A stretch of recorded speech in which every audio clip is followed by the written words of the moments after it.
Hello and welcome, my friends. This is New Eden FM, the radio show, your weekly mix of happy tunes for your happy feet, Pingus not included. We also keep you informed with news all across New Eden. This is Maestra, and I'd like to say that I'm refreshed after that little week we had off last week, but not really. It's been a long week of parties and dancing. I'm happy, but I'm also tired. Fortunately, I'm never alone here on the show when I'm with Alondria of the Galaxy, and of course, how can I be when there are so many of her? There are a few, I have to admit. There's a few of us wandering around here. One of them went to go get coffee earlier this morning and hasn't been back yet. I'm a little worried about her. Yeah, so when she goes and gets coffee, is she only bringing it for the original copy, or is she bringing it for like all hundred and something of you guys? She has to bring it for everybody. So, you make an excellent point. It may take her a while. Yeah, I mean, seriously, you have to haul that back in a crate, Might, possibly a U-Haul. she might have had her in a truck. That might be where she is. She might be over at Hertz, renting a car or something. Gotta transport all that. Pretty much. I mean, be nice to yourself. I was trying to be nice to myself. I'm buying myself coffee after all. Good point. I'd hate to see that Starbucks bill. And Latara Tassador, my good friend and my BFF, how are you on today? Are you out there killing something? No, no. Today I just was out there dying. Oof. Lost a 2.4 billion Ashamu. Well, I mean, hey, look, if it makes you feel any better, just like last week, I actually like kind of, strolled right into one of STJ's traps. Like, I was thinking that I was going to just crash the gate and maybe fight him and his friend that were actually in system. But lo and behold, he had a fleet logged off, including an Abaddon, and as you can imagine, it shredded me. It was great. Oh yeah, I went along with MJ and a few others from his little circle, and he succeeded in yeeting me. I'll have my vengeance. I will yeet MJ. Yeah, I still haven't gotten my vengeance on Immortal's Rage for yeeting me that time that we were fighting OG and Void. It was a very interesting experience in my life. In just a I I I sorry. was say I just love the attitude of people like, oh my god, I'm so sorry you lost that ship. It's so expensive, and then they're going, I wouldn't have brought it if I wanted to not lose it. Right, right. In just a few minutes, we bring you New Eden news. Jump gates are upon us, your weekly Q&A, and it's a season of scare, meaning a brand new event. Welcome, my friends, to New Eden News. And it's been quite an eventful, I don't want to say month necessarily, because if I'm not mistaken, Faxes dropped 3 weeks ago. So yeah, it actually has been 1 month. In 1 month, we saw the release of Jump Raiders, Faxes, and now the latest edition, ported over from EVE Online, of course, Jump Gates. And for those of you guys that don't know the nature of what jump gates are or how they, what they do, well, they are really cool little they're enterprising jump gates that allow you to bridge systems that do not have a native jump gate within a certain number of light years from one another. Now, I'm not really sure what the specifics on how many light years you can go yet, because I didn't actually look at it. I mean, Five, I didn't. Oh, five, so it's five. So it's basically five. it's somewhere close to the maximum what 555 jump skills will get you. If you're a capital pilot. So I didn't look at it. I know that there have been major discussions amongst the senior FCs in Burr. And since ultimately they're going to be the people to decide where the jump gates go, and shout out to Junie for that long-winded debate that was going on yesterday during the alliance meeting, or the alliance leadership meeting. That was fucking awesome. It's really one of those things where I mean, our military advisors want to be the ones to determine where we're setting up jump bridges, because bridges are there specifically for. I mean, if you're just like PvEing, you don't really need a jump gate to help you to get to, a rally point that you're trying to snipe. You need a jump gate to get to to flank a fleet that's in your home system at the moment, or something like that. And that's what they're used for in EO. I mean, there are other uses, and of course there are people that monetize it. Why? Because jump gates, whoever owns it can set up a price point to determine to determine how much they want to charge, and I believe that it is based off of ship tonnage. So it's going to be significantly cheaper to get an interceptor through a jump gate than it would be to say take your battleship through a jump gate. Um, we are in the process of building the little structures in order to set up our own jump gates. And so I guess once we get there, we'll see how they're allowing us to allocate that, whether it's via tonnage or if it's like an ISK per tonnage type thing they're asking us to program, or if it's something else. Either way, it should make for a very, very, very interesting. It's a very interesting game mechanic. Let's just put it that way. And I know that when I moved into Pandemic Horde space, it's one of those weird things where you don't really know where all those jump gates are. You have to learn where all those jump gates are. And so if you're a fleet commander, they give you, they will probably give you a map of like where all your jump gates are. But for the most part, I walked in and I'm like, oh shit, like how many jump gates do we have here? And sorry, sweetheart, it's OPSEC.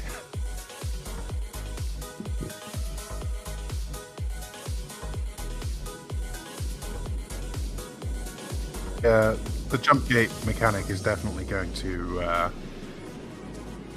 it's going to create some interesting situations, I think, in terms of defense and even offense if your enemy has a decent jump gate network set up. So I'm very interested to see how this affects not necessarily the meta, but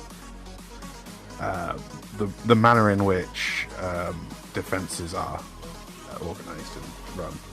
I agree with you. It's going to make ganking capital ships a little bit more difficult than they are right now, because people, if you set up jump gates strategically around your space, then it just makes it so much easier for you to get behind a fleet.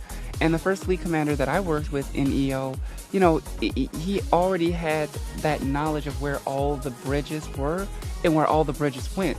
And it was so interesting how, he used those to cut off the fleet before they got to where they wanted to go and stuff. And it made for some nice content because they had no choice but to take the fight. So it's I think that when you have those kind of options, as long as, especially if you're a fleet commander, memorize where your jump gates are, memorize where your flanking paths are, so that when people come after you, it's not like some crazy ordeal or anything like that. But they do make for a fun meta experience. So I look forward to it myself. And that was dropped in the game. Forgive me. That was dropped in the game on last week. In addition, we also got the Pumpkin Scare Fest. So that is the latest festival, and it looks like you can actually get some of those skins that everyone really, really, really, really loved. Back during the first Halloween event, I think, back in 2020, only now you can buy them for your capital ships. So this could, I'm not gonna lie, I'm not really mad at them for doing that. I do find that the price point is a bit steep for the skins, though. I mean, for a capital skin, you're looking at 1117 in Plex. Well, there's two good things I think with this, right? The skins look awesome. At least they're skins and not nanocores. And also, at least you can buy it with Plex. Yeah, very true. Very true. And the thing is, the only reason why you can buy them with Plex is because they're not nanocores. If they were nanocores, believe me, there would be there would be an AUR price tag somehow attached to them. I can almost promise that. Oh, for sure. But like I say, at least these weren't like overpriced nanos that are more pay to win. These are like, hey, I want my cap, or there's sub-cap ones as well, which are basically re-releases of the ones that were released for the first Halloween event. And it's one of those where it's like, hey, I like flying around with a ship that looks awesome. Yeah, absolutely. I don't need it, but I'm not mad at them for doing that, right? It's no different than what Eve Online does when they are monetizing their ship skins. There are tons of skins in Eve Online, and you best believe that you buy those skins for Plex. Um, some of them are basically constant skins until they eventually get rotated out, and some of them are like seasonal skins, which you can buy them during a specific event, and then after that, they're pretty much gone. And of course, you have the people who will spend Plex over there, buy the skins, and then wait until those skins are no longer available on the market because they've been playing the game so long. They know how long these skins are probably going to be available. So I mean, you just snatch them up at the very last minute, and you already know that. I mean, someone's gonna want this like 2 months from now, and when they want it, I'm gonna charge like twice the Plex price in ISK. Um, Oh yeah, for sure. I mean, you can kind of do it to a point with Concord Pass permanent skins. Like they really drop in value. Buy a bunch up and wait and watch the price and sell them when they go back up. yeah, absolutely. I Yeah. mean, I'm not mad at them for doing that. It's good. It's good market strategy. Wait until the demand goes up and the supply dries up, and you pretty much got it. I just think that that 1117 in Plex is a little bit expensive for a for a for a skin. Not saying that they're wrong for doing it. I just think it's a little bit pricey. Well, capital ships are big. It takes a lot of paint. True, true. Well, I mean, 11, that much. Okay, so technically speaking, you could get that much Plex for somewhere around $40. So, I mean, Hmm. it's not too That's terrible. not too terrible, but my gosh. Yet somewhere around $40. That's the value of those skins. I'm not saying that they're too terrible. I'm just saying that that's quite a bit of that's quite a bit of flex. You could easily get a dozen high quality tacos for that price. You So can I get a mean, dozen high quality tacos, and for mm, $50. you have to make a choice. Jeez. Or or I think you put in an additional $40. Put in an additional 25 or so, and you could buy a new release. But then again, we're Eve players, so I mean, where do we have the time to actually play these games anyways? This is Uh, true. But Alondria, you've been doing the Pumpkin Scare Fest yourself, so just tell me a little bit about like how the actual event content is. Well, the event content is interesting. You what I've found is that I'm actually doing it on medium out of Jita, so that the missions are in high sec and everything like that. Because the missions will usually be 1 to 2 jumps away from wherever you are, or it will decide suddenly that you need to go to low sec, unless you're already up in that area. Whenever I tried it in null sec, I actually got one of the missions in nullsec. Went to it on hard. It was actually pretty hard. I was doing it with a guy in a bar guest, and he popped, and Wait, the Bargus uh, died? then they came for me. So I had the bar guest died. Wave 5 was particularly fun. Dude, It was really unfortunate because he was brawl fit, but they popped right on him. So they immediately all scrammed and webbed him and just like effed his world up. So he he just like yeah, I was done. That was it. Yeah, I couldn't get the smaller ships off fast enough because wave 5 pops. There's a decent number of ships. yeah, So I and mean, I think that they're all elites when you're doing these events. Those are elite mobs, so they're a little bit harder to take out. well, on hard, they're it's not that they're elites because they don't drop any kind of elite debris or anything like that. They don't seem to drop anything special, but they are definitely harder on hard. It on medium it recommends you have a T10 battleship, and I would say that if you're not doing it like in a faction cruiser, you need to do it in something able to do T10 anomalies. But with the hard, you're looking at probably the equivalent of doing like a Dead Space or something like that, to where they're not dropping Yeah, debris, and right. they're not actually in faction ships, but they're hard. They're definitely hard. Yeah, well, I mean, I feel for the pilot losing a Bargus, but that's always risky business. It's kind of like when those special anomalies were spawning around our space. I believe that was the ones for, like, the dormants that you don't instance. We tried to do one next door, and of course I went out there in my Belgorn, and if I did not have like two pilots from my corporation with me, I would have lost the Balgorn that night because of course I brawl in the Balgorn, and when that fourth or fifth wave spawned, it was absolutely insane. The amount of, like, the sheer amount of damage that was going out. And Amy was actually out there in an armor logi. So I had an armor Yeah, logi and I still had to get out because it yeah. was I had to call in another copy of myself. I had to call in the copy of myself that was a nightmare pilot. So when she arrived, I was already in low shields and a shield tanked. So I was in trouble.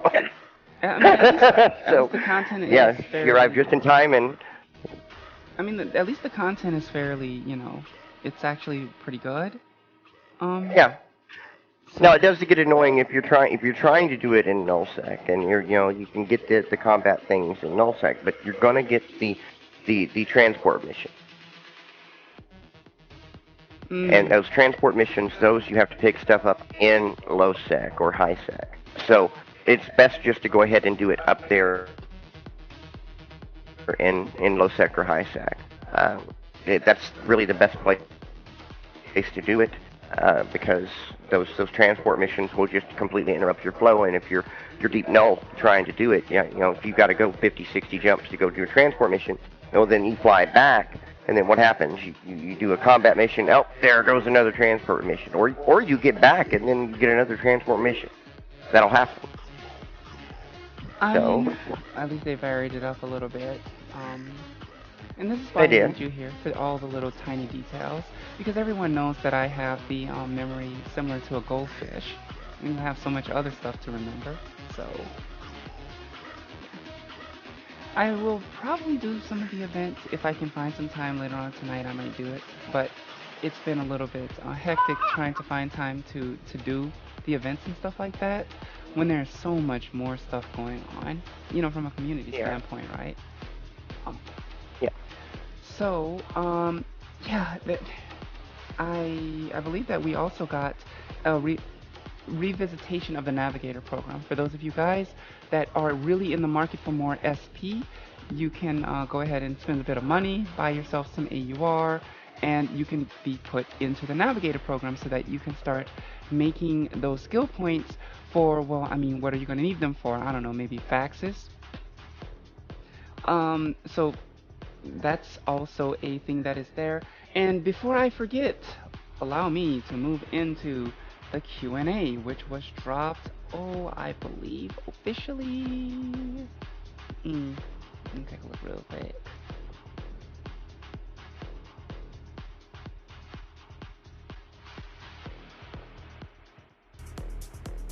So many notes, people. So many notes. Developer Q&A. Thanks, Mario. Appreciate your repost.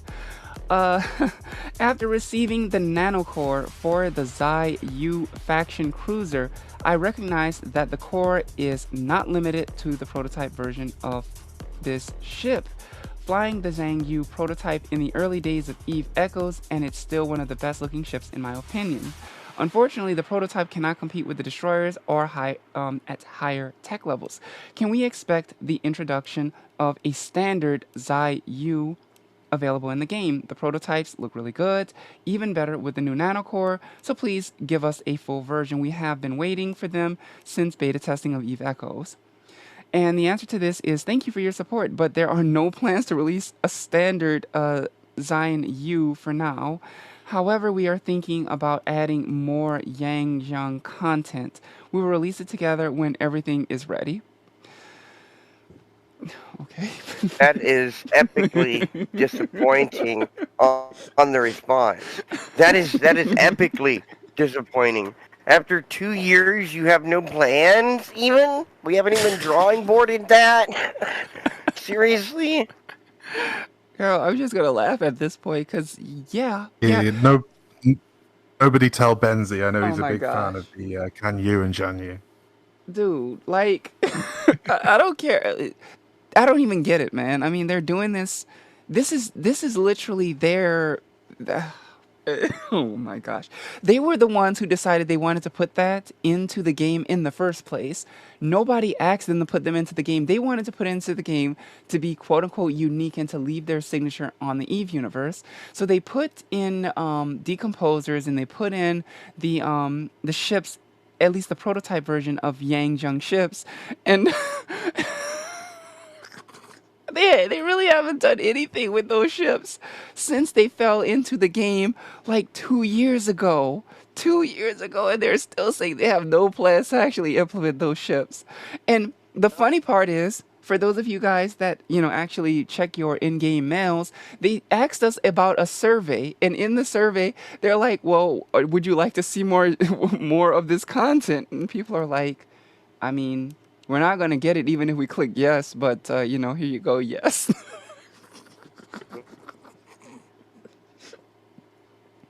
I don't even know why they send out surveys anymore. Do they actually read them? I don't think they do. I My really don't gosh. think they do. I think they are contractually obligated to send out the surveys, but not contractually obligated to actually read them or actually, listen to the actual players themselves. Dude. They just, they're contractually obligated to at least make the attempt.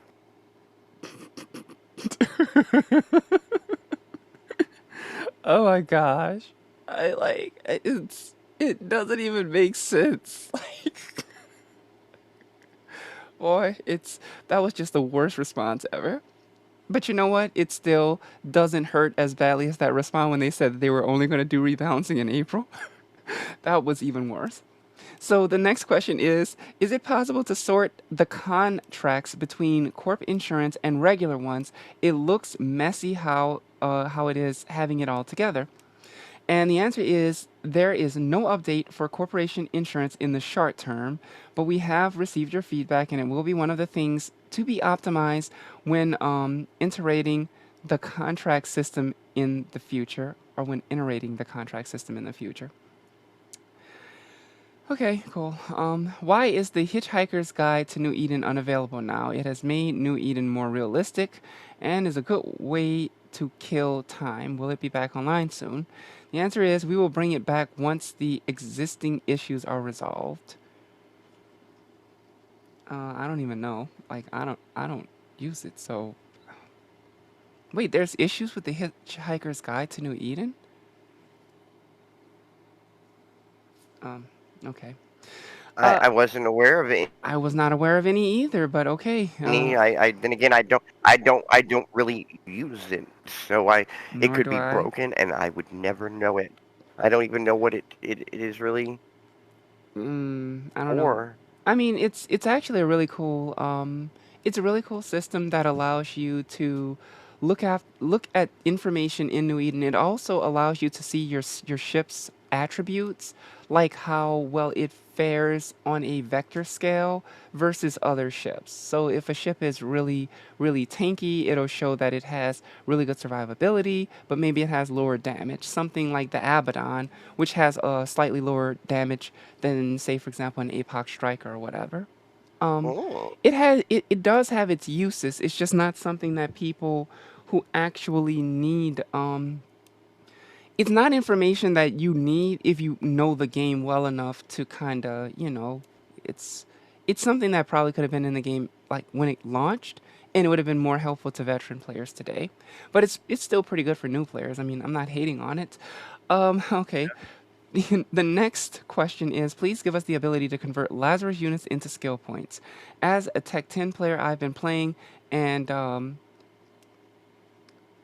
Swirling skill points since day one. I've skilled into most everything I plan to, so Lazarus units serve no purpose for me. Please allow them to be made into skill points.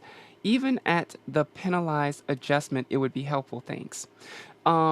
And the answer is that the Lazarus unit has a unique function in the game that is adjusting skill point allocation, allowing it to convert into skill points.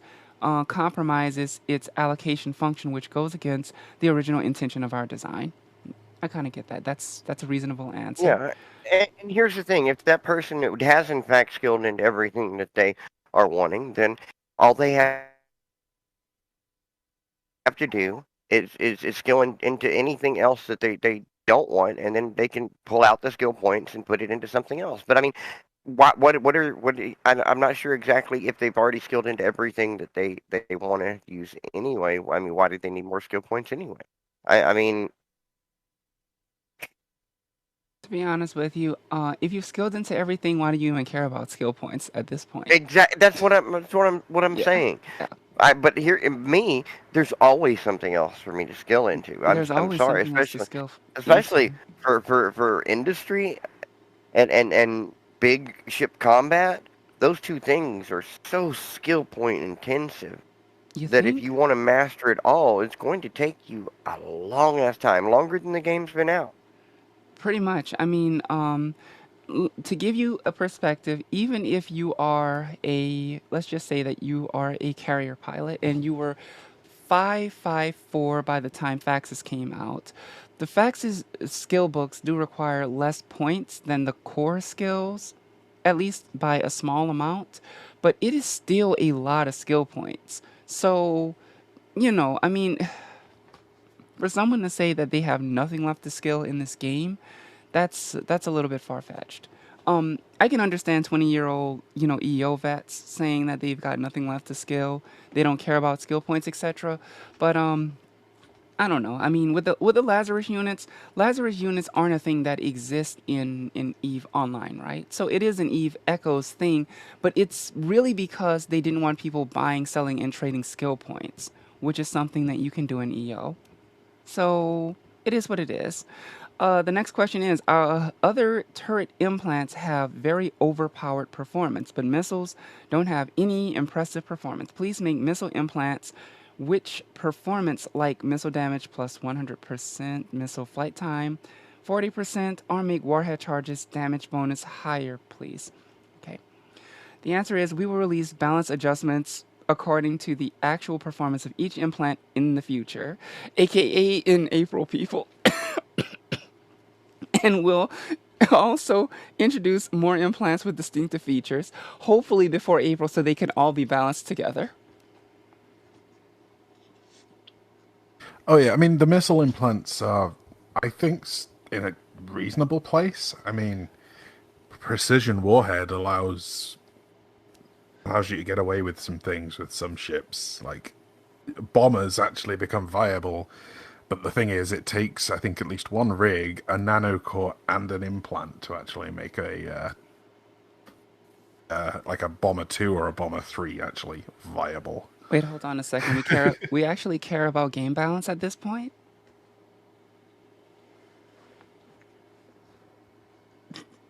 All right, wow, crickets. Yeah, I get what you're saying, and the thing about it is, w- the implant that they dropped into the game, it just doesn't really even it doesn't feel that good. Being able to switch your damage types to 100% this or that. I mean, why didn't you just put ammo in the game? Like you said that you were planning to do, it would have done the exact same thing. Missiles never were supposed to do omni damage. They are always supposed to be more of a selective thing. You want to do thermal damage, bring thermal warheads. You want to do EM damage, bring I believe it's called Molojolt or something like that. So I don't know, man. It's silly. And the final question: when in the dormant realms, once the ships have loaded in, but before the sleepers arrive, can we have a start button? Currently, if any player experiences a bug or connection problem, it will cause an entire fleet to die. The answer is we will consider adding this optimization. It would really be nice just to like kind of just optimize the entirety of the game. Um, just to be completely honest, because at the moment there are way too many issues in the game, and when those issues come up, they're not exactly being, you know, they're not exactly. Well, I guess they'll get around to rebalancing it come this April, right?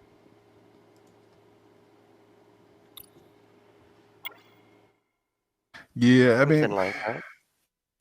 it's it's tough. Like implants definitely seem to have broken things in some respects, Yeah. I but don't know, man. But hey, they'll fix it in April. Yeah, I don't know. I've kind of given up on that prospect that they will fix it in April and everything, but how much overall damage will you do to the game between now and April? Um, okay, it's all well and good. It's their game, and for me, I just concentrate on community things. We actually got a pretty large number of players when you really think about it coming back into the game, and it wasn't due to what they put in the game, what netties did or put in the game. It was really just restructuring in our own community. And Latara, you've seen it. You're in the Discord as well. We really have people returning to the game not for the game content because, as far as they're concerned, I mean, NetEase sucks anyway. That's the general vibe, and I believe that. Yeah, she actually said that in the Sound of Us. NetEase sucks. Give me the game and I will fix it. but, but but yeah, I mean, people are coming back and they're playing with their communities, but that's why they're coming back is just to play with people they've been playing with or that they've known for like 2 years or something like that. Either way, it's all well and good. That's my rant for the day. I'm gonna keep it relatively civil, and I promise I won't scream on comms again. Weekly update on all things Eve.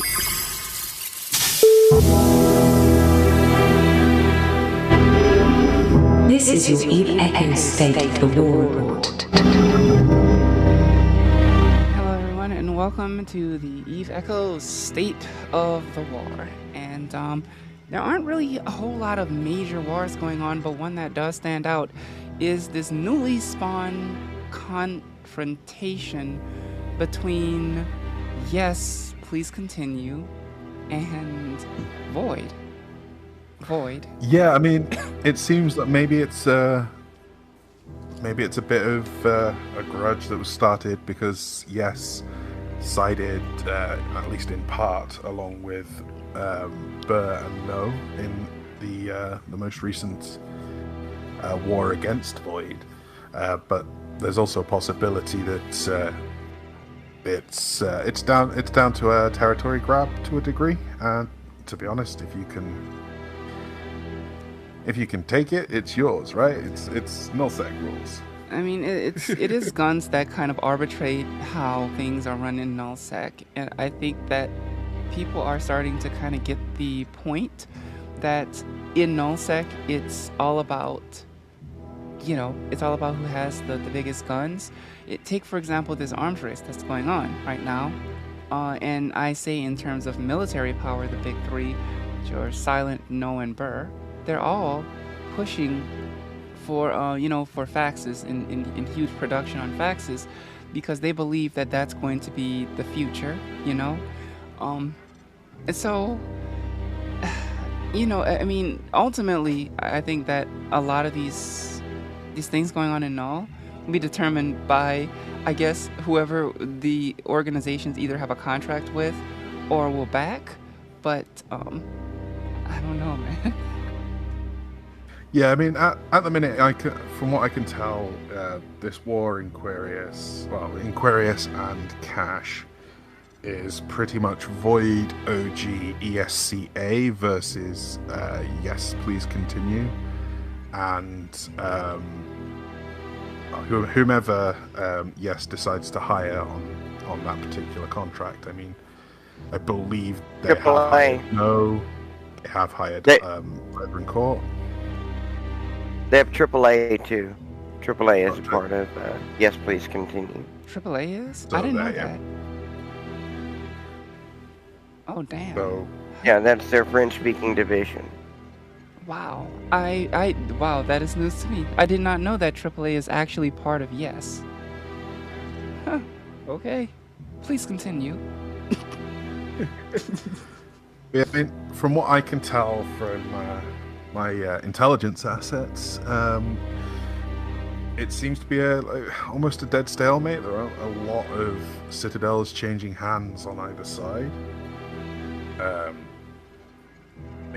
Elandria, you probably know a bit better than I do. So, what do you know that you can share?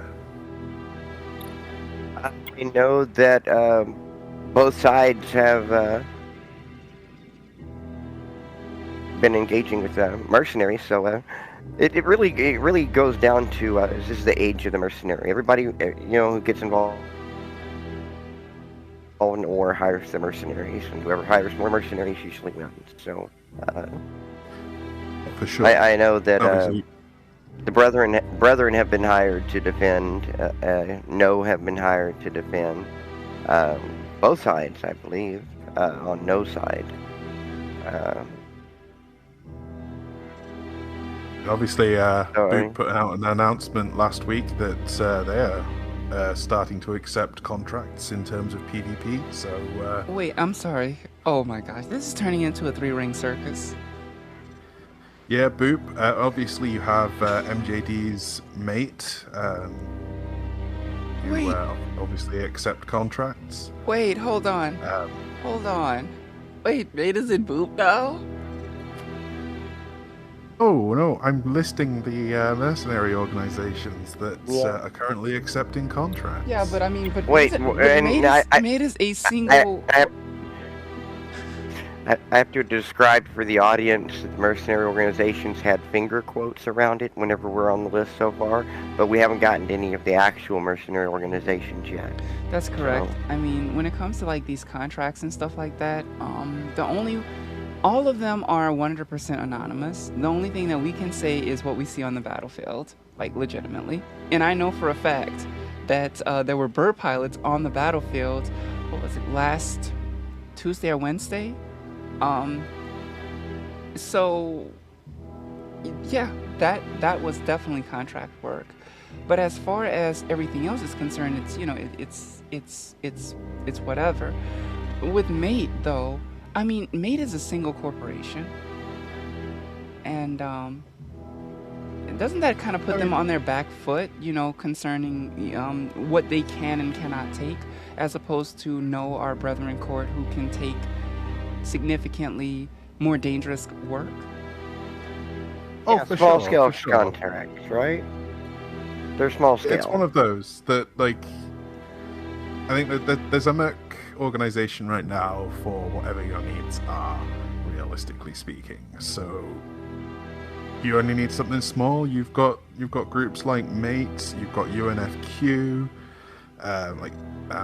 is it Flight FLT or D? We're all like individual corps who specialize in sort of harassment. I mean, to be fair, Mate has a good sized number of capital pilots from what I've seen, and those guys could probably take a decent sized contract just with that corps. Well, I'm definitely not hating on them, right?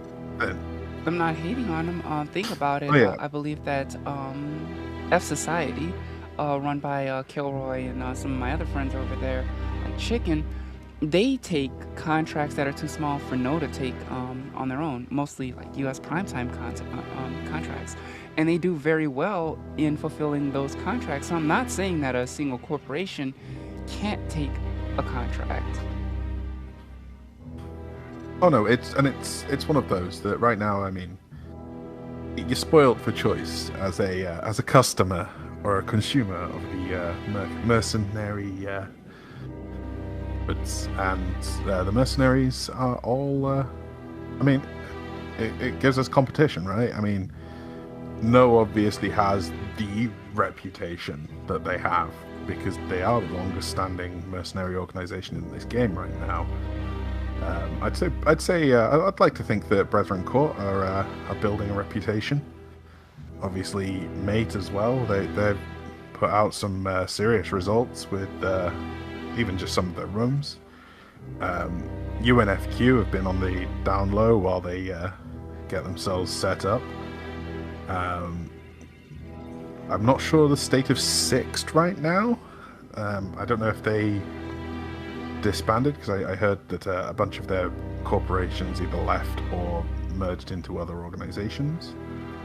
But like I said, there's a lot out there.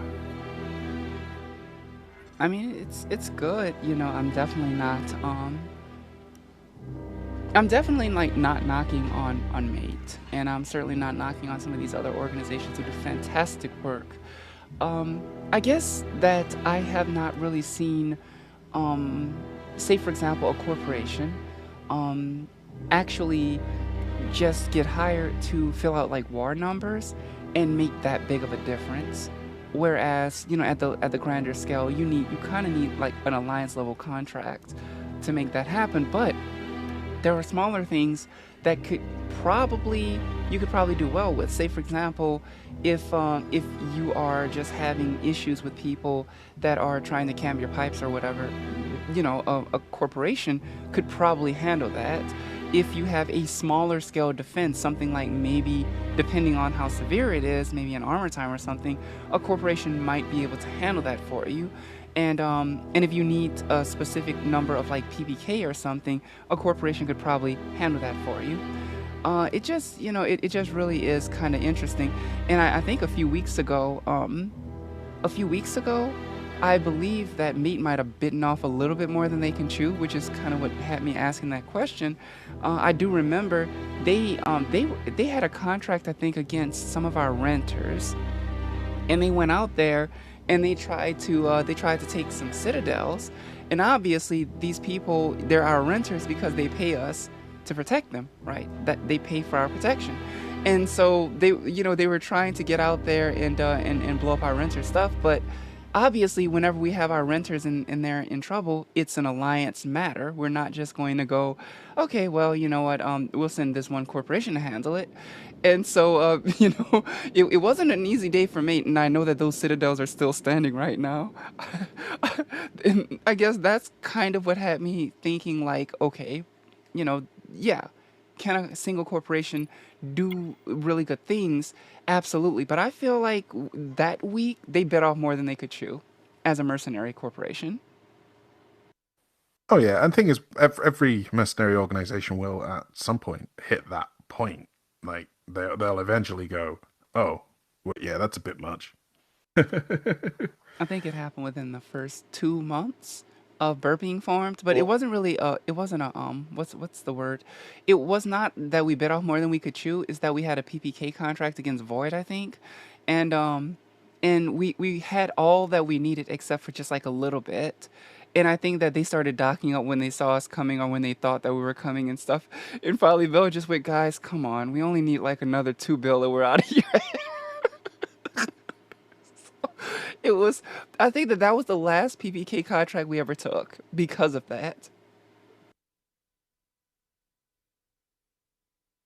for sure, like PPK can be difficult against certain groups, especially if they're very good at home defense or even just turtling up or moving to heist.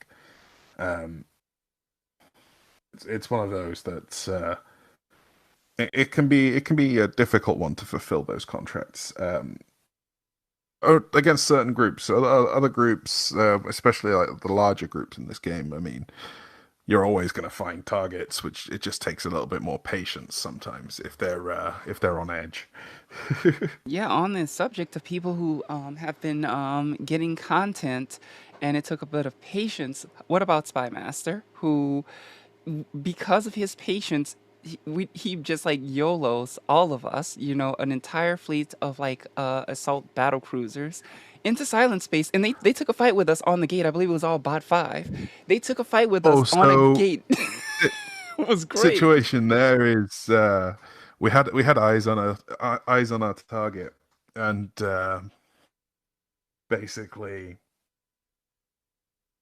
on route to the target. I think we were about 10 jumps from where our target was actually active, and Bot 5 dropped 10 carriers, 2 dreads, and a bunch of subcaps on us. It was great. On about, I think it might have been 50 attack battle cruisers. We And had less than that. uh, ru- We had oh less. no, it was a complete full fleet. Located here. Yeah, but I mean, I think we had less because we did have a few like forward scouts and stuff in there, so it wasn't like a full Located only here. assault battle cruisers. And then of course there was the super fast APOC striker. I'm sorry, super fast APOC that came with us as well. So yeah. Oh yeah. Located You know what I mean? It was a here. 50-man fleet, gets dropped on by 10 carriers, 2 dreads, and maybe about 20 subcaps. And honestly, we were all cheap enough that we, rather than, oh no, Sino's lit, it was, okay, this carrier's dying first, and then this one second, and oh, we ran out of DPS. But it was a good blast. I mean, Bot 5, props for taking that fight. I mean, I wouldn't be surprised if they didn't expect to lose one. Definitely didn't expect to lose I don't think they two expected to lose carriers anything to that. because they didn't even drop a good fight in local. Yes, but I mean, they put a video up of it. I mean, they can't be too ashamed of that fight. I mean, they did wipers. It was a good fight But though. It was a good fight before I they mean, did. to be fair, that fleet is designed to die, but it's designed to die in a fun way. I mean, I joined those fleets a couple times now, and I always tell Spy Master, if I have to take this ship home, I'm leaving you a bad review on TripAdvisor. Jeez, man. Yeah, professional yeeters. But My name's Latara, and I'm a Yeetaholic. rip. Hey, Latara.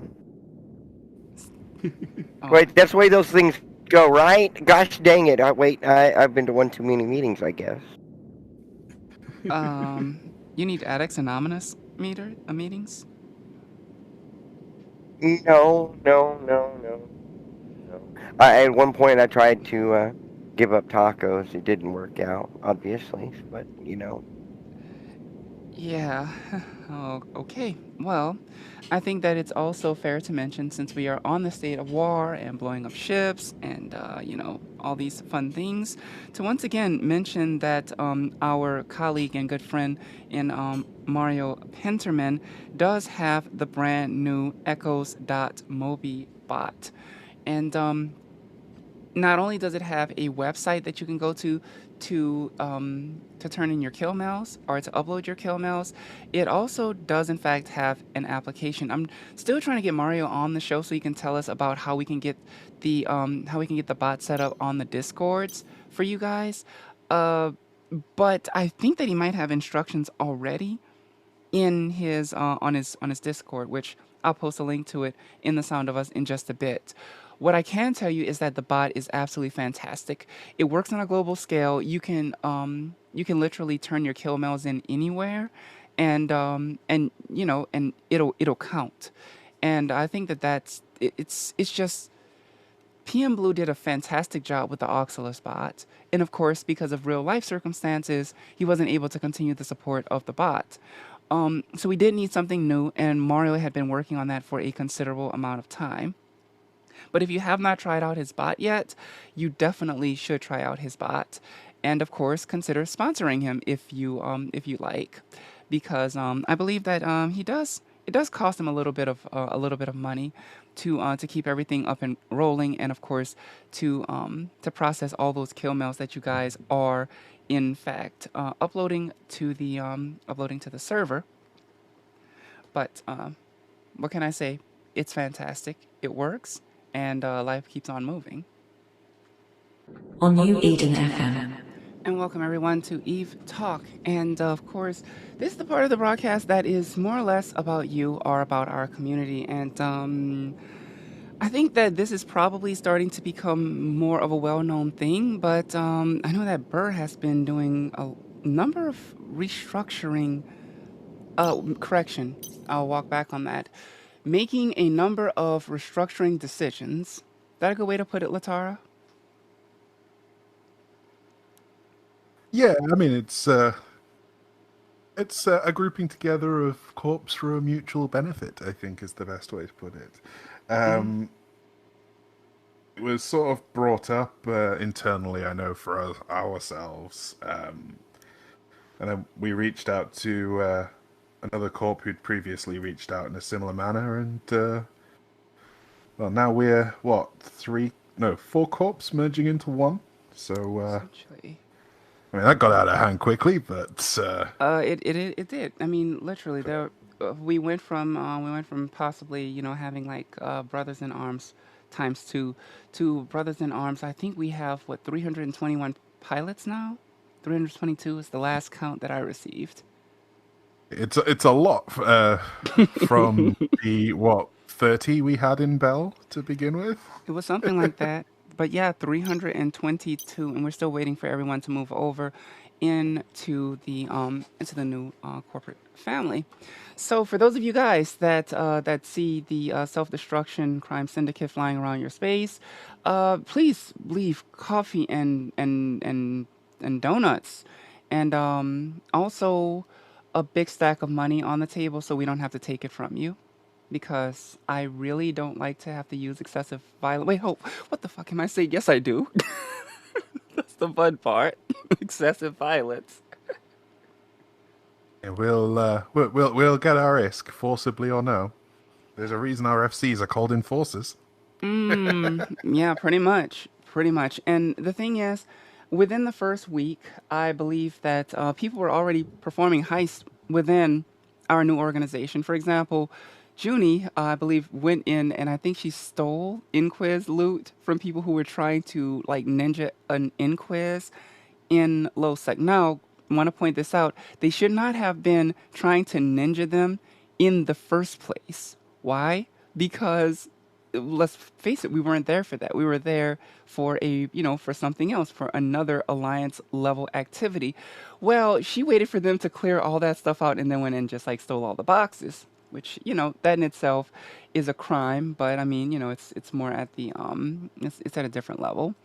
And of course, there was another theft. I think that one of the crime leaders went in and stole a POS.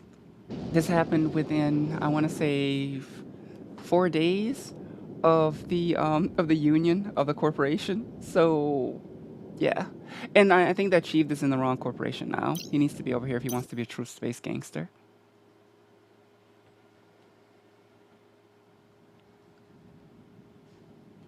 So, other corporations that involve like merges and things like that also would involve, let's see, W Kids and an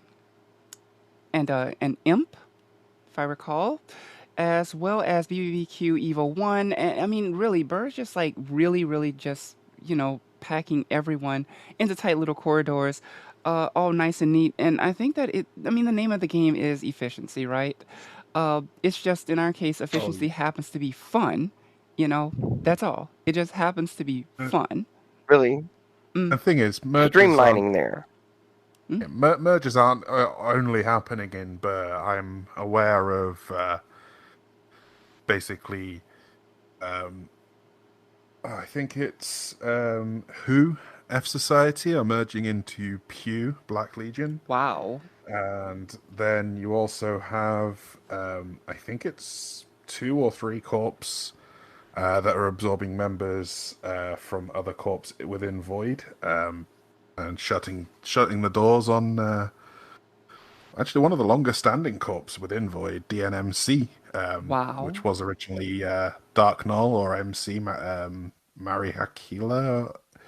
I probably completely murdered that, so I apologize if there's anyone listening from And that I corp. murdered the name of that artist earlier, so you're forgiven.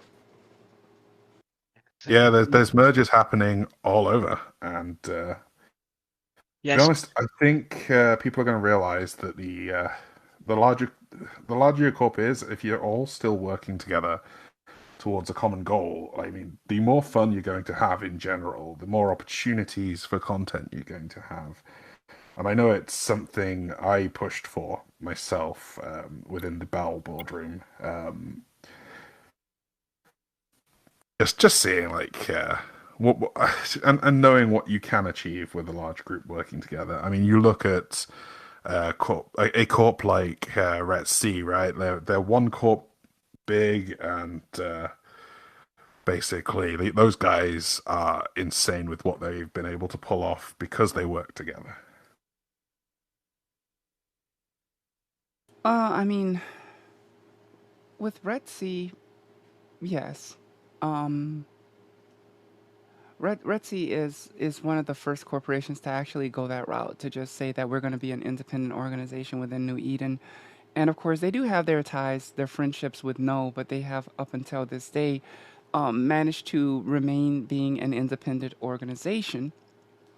And I think that the number of mergers that are going on right now is more of a testament to the fact that we don't have the game population, we don't have that influx of new players that an MMO should have. Because over time, in the life of an MMO, people are going to leave and people are going to come in. People are going to leave and people are going to come in. People are going to return to the game.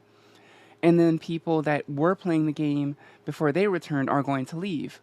It's literally just a thing that happens in the cycle of an MMO, and it happens that way in every MMO that I've ever played, whether it was World of Warcraft, City of Heroes and Villains, um, it just Final Fantasy. People just came and they left, and they came and they left. But with Eve Echoes, we're not really seeing that same level of player retention, and I think that that is the core reason why merges are becoming more prevalent at this point. It isn't the idea that people simply just want to merge and, oh, well, you just want to merge. No, not really. People are merging because they've lost a lot of their good players, their OG players, original gangsters, not the Unicorn Federation or Unicorn Empire, I believe it is. But they've lost a lot of their older players, and at this point, they really can't continue at the same trend that they were continuing at, or walking before. It's not really possible. So I think that when it comes to merges, it was something where in Bell we function on our own in Brethren Court for for a pretty good amount of time since the day that we walked in. We continued to take in new players. We continued to bring in new people and stuff like that. And for a while, we did refuse to just like to go out there and to merge with anyone because at the time we could keep up with all of the with everything that was going on in Burr, and we didn't need to merge with anyone. We really didn't. It wasn't necessary. So you know, I mean, the game is changing, however. Look at all the different things that are required just to have a citadel and to have all of these extra structures.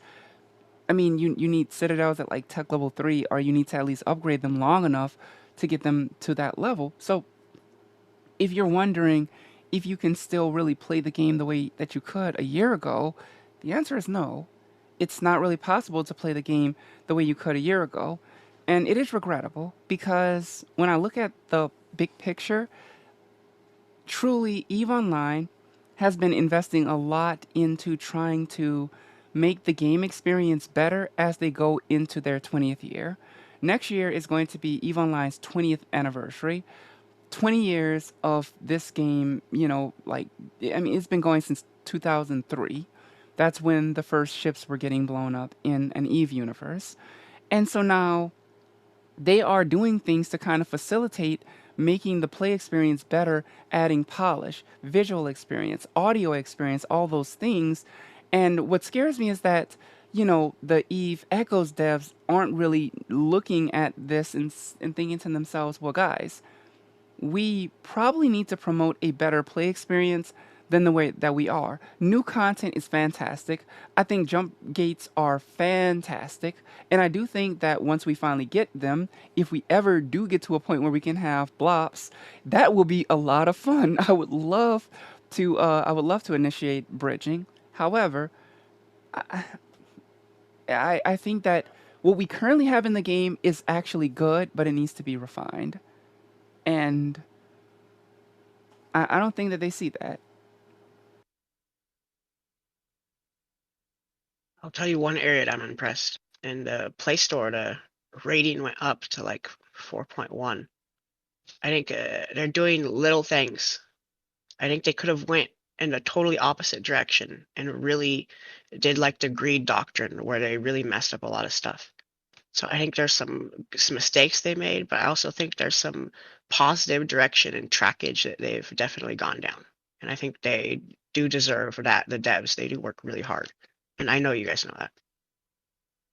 Um, I'll be honest with you. I'm not saying that they don't work hard, but I am a little bit concerned about the nature of where their priorities are. Um, they are looking at this as a mobile game, which obviously it's fine. You know, it is a mobile game. However, it's not a mobile game that's like the other mobile games on the market.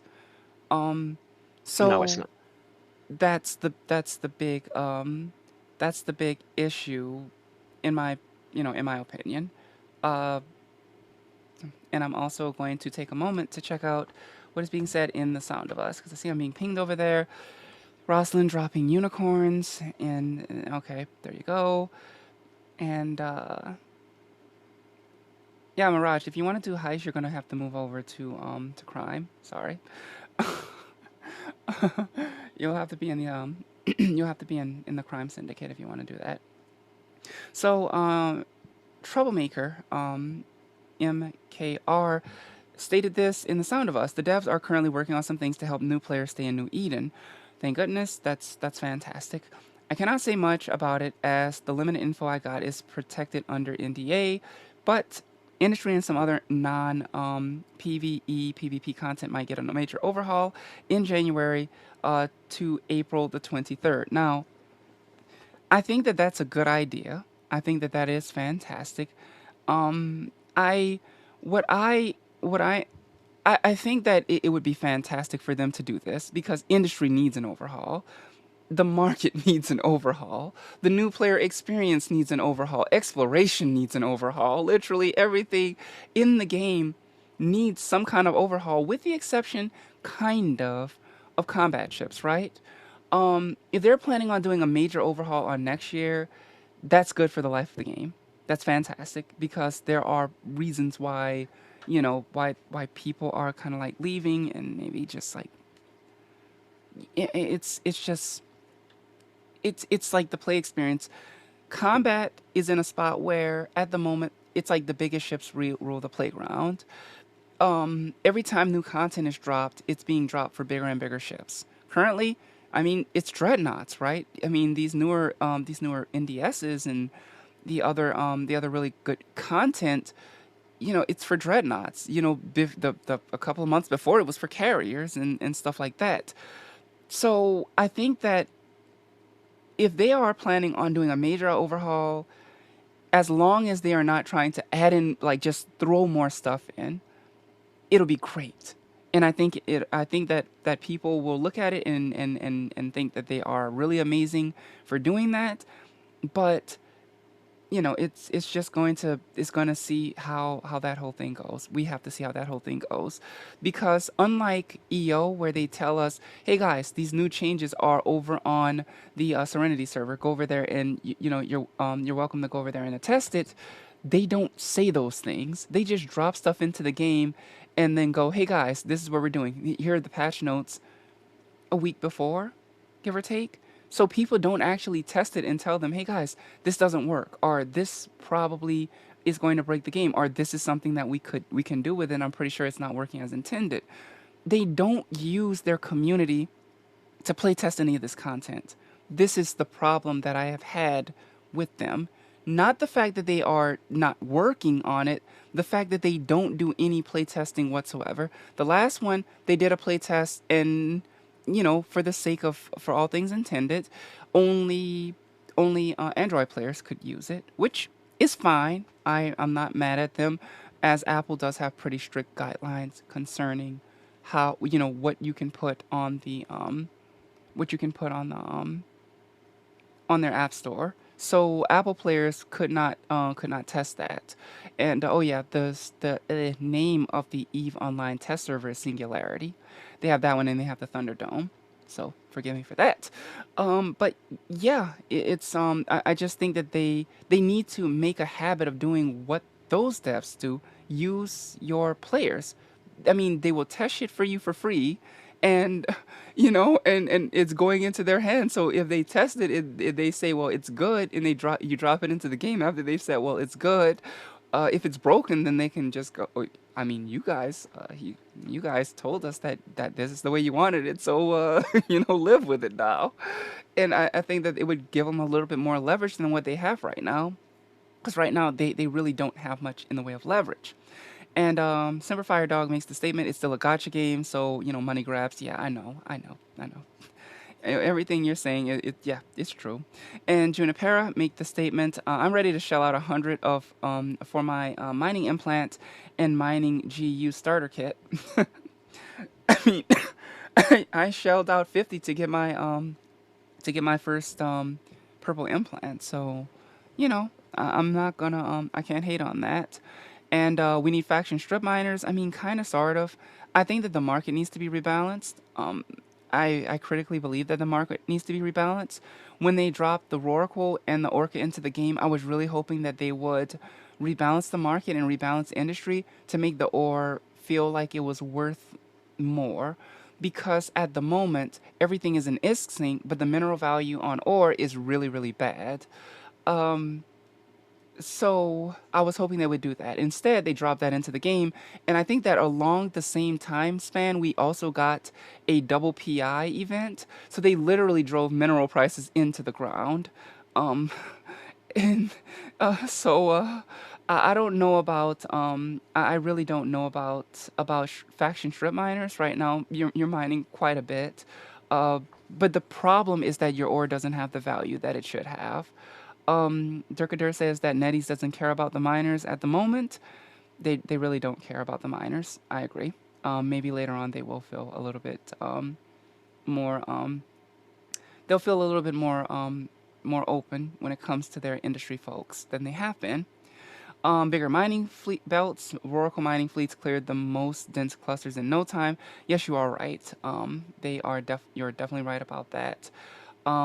Screw the overhaul. Give me a Titan. Trust me, you won't want it if it's you won't want it if it's before if it's before they rebalance things. And I know it was a joke. Shout out to Care Bear with Guns, who's in the house on today's show, and need function in game to make it easier to swipe. LOL Durkadur, and oh, Mackenzie for Elite Game Dev. I don't want that, dude. Oh God, no. Please. I have enough stuff to worry about. Please, no. I don't need that responsibility. Then you guys can all blame your unhappiness on me, and I'll pass on that. So, um, Very convenient. dude, no. I got enough stuff to be complained about at the moment. Insurance kills indie, kinda, yeah. I mean, I'm not saying that it's not true. PI event being dumb, yeah, it really hurts the market. But I mean, when it comes down to it, these are like various different statements, and of course, you guys are definitely free to disagree with me. It's an open palette. You can disagree with me in the sound of us. I will still read the comments. You can come on the air and you can tell me that you disagree with me, and I will be completely good with with you disagreeing with me. Um, I and Junie says fix the insurance office so that the corpse can actually make use of it. And yeah, it is a capitalistic economy. But just one thing I would say, Semper, and to be completely honest, we do have whales, but you have the whales that swipe their credit cards all the time, and then you have the self-made whales like Matty, huh? Matty Hunt doesn't really, from what I've been told, swipe his credit card that much, but he does always seem to have is to throw away. Like, you know, it's just what it is. Um, so He's just a player. Epic. yeah, he's just a really epic player. He just does what he does, and it's great. He's legit. Yep, yep, Matty, huh? Mm-hmm. I oh damn, he's actually I just noticed that he's actually in the sound of us talking. But yeah, he actually made the last war so interesting. The best fight that I had that entire war was when he decided to yeet his dreadnought into to a citadel grid to take the armor timer solo. Then he gets tackled, and then he gets, they reinforce with like 30 ships, and then he pings us and he tells us that he's tackled. We farm up a fleet. We get like nine dreadnoughts or eight dreadnoughts together, along with three carriers. We go out there to save him, and suddenly it's turned into this huge CTA where there's like 300 packed pilots along with their allies, and versus nine dreads, because they of course got the carriers, because the carriers ended up on grid at zero. So it was that Matty Ha made a very memorable experience for me for that last bar. It was absolutely fantastic. But but the thing is, I think that community wise, the community is holding itself together because people want to play with their friends. And I had a talk with IMAX, who is, of course, he's formerly a Twix pilot, and Twix was part of of the um, the merge, that that Bell was. And he came back and he was like, "Well, I've got old friends who I enjoy playing the game with, and I've got new friends, so it'll be a great experience." And that was his reason, because he's flying in EO, and he says, "I like the content more in EO. I like the balance more in EO. I like all these things more, but my friends are over here." So he came and he decided that he was going to play the game with his friends for a while. So we got roughly, I want to say, to my knowledge, we might have gotten more. I think that we got roughly 4 to 5 people that had quit the game or weren't playing the game anymore to come back. So, yeah, that being said, I would say that, to that credit, the doing the merge was probably good for us.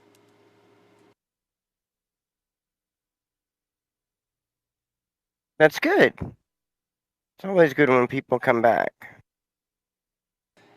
We Yeah, sure need the players. we do need the players. We absolutely need the players. I always just feel a little bit Uh, well, I mean, I feel good that we got that player back, but I also feel bad because it's kind of like, what have you dragged me back into? But like I said, if they are planning on, if they're looking at what's happening in the game, if the devs are looking at what's happening in the game, they want to do some serious rebalancing to make the play experience better, to make things nicer on newer players. Heck, I think that they should just begin by throwing out the awful tech system. No one likes it. It's only serves to put up more barriers. But I know that they probably won't, because people actually spend money to get themselves out of low tech levels so they can actually feel like they're contributing to their fleets more. So I would say get rid of the awful the awful tech system that doesn't work, but there are ways that they can work around it and hopefully make a better experience anyway. And of course, if you guys have any more comments or questions, please post them in the Sound of Us, and I'll check those out.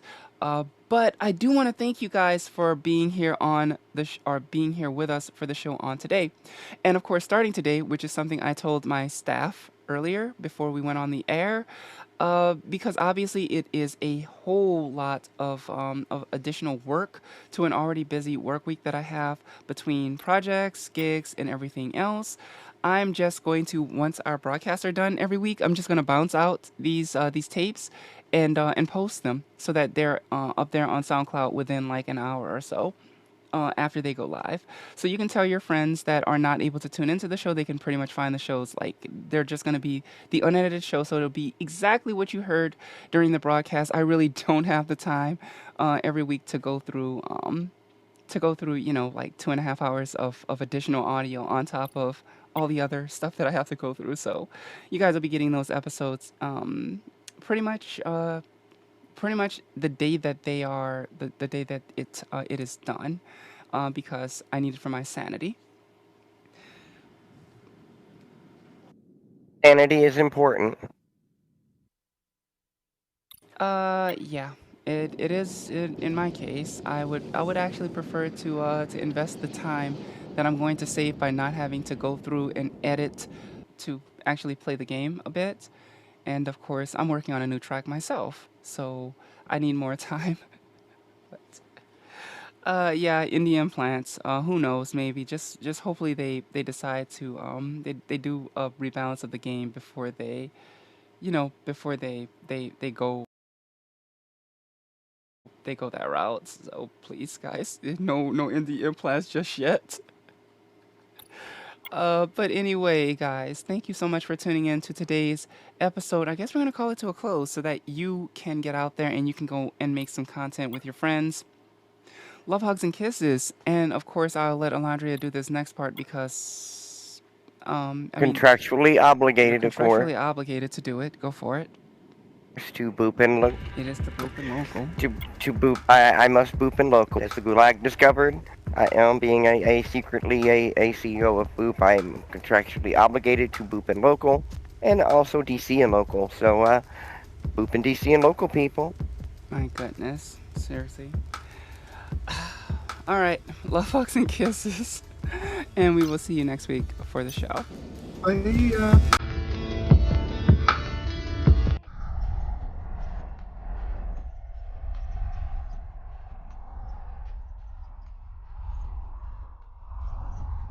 Docking request accepted.